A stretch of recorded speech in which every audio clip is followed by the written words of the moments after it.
প্রিয় শিক্ষার্থী বন্ধুরা, তোমরা তোমাদের শিক্ষার সমস্ত তথ্য জানতে এবং সকল সমস্যার সমাধান জানতে এখনই জয়েন করো আমাদের ফেসবুক গ্রুপে। ফেসবুক গ্রুপের লিংক দেওয়া আছে ডিসক্রিপশন বক্সে। বন্ধুরা, চলো আমরা উদাহরণ 4টি করে নিই। উদাহরণ 4-এ কি বলা আছে? উদাহরণ 4-এ বলা হয়েছে 4200 টাকার 4 বছরের মুনাফা 2100 টাকা হলে মুনাফার হার কত? আমাকে বলা হয়েছে 4200 টাকার 4 বছরের মুনাফা 2100 টাকা। তাহলে আমাকে মুনাফা দেওয়া আছে 2100 টাকা।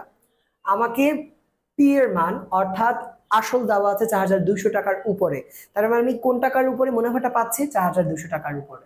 কত টাকা পাচ্ছি? 2100 টাকা, যেটা মুনাফা আয়। আর কয় বছরে? 4 বছরে, তাহলে এন এর মান 4। কিন্তু বলেছে যে মুনাফার হার কত, মানে আর এর মান বের করতে বলেছে। আবার আমরা সেই আগের সূত্রই ব্যবহার করব। আমরা জানি I is equal to P R N plus, বা আই আমরা এখন কি বের করতে চাই? আর, তাহলে আর সমান সমান কি? I divided by P into N.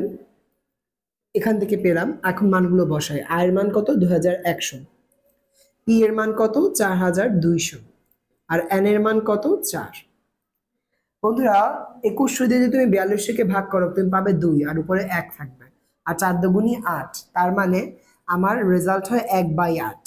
কিন্তু আমরা জানি কি, যখনই আমাকে মুনাফার হার বের করতে বলে বা দেখাতে বলে, আমরা তাকে পার্সেন্টেজে দেখাই। কিন্তু যখন ব্যবহার করি, পার্সেন্টেজটা ভাঙিয়ে নিই। এখানে আমাকে মুনাফার হার বের করতে বলেছে, তাই আমি কি করব? এই মুনাফার হারটাকে পার্সেন্টেজে প্রকাশ করব। সেজন্য আমাকে 100 দিয়ে কি করতে হবে? গুণ করতে হবে। তারপর আমি পার্সেন্টেজ চিহ্নটা বসাতে পারবো। তাহলে 8 আর 100 কি হবে? কাটাকাটি যাবে। কাটাকাটি হলে হয় 12.5। তাহলে 12.5%।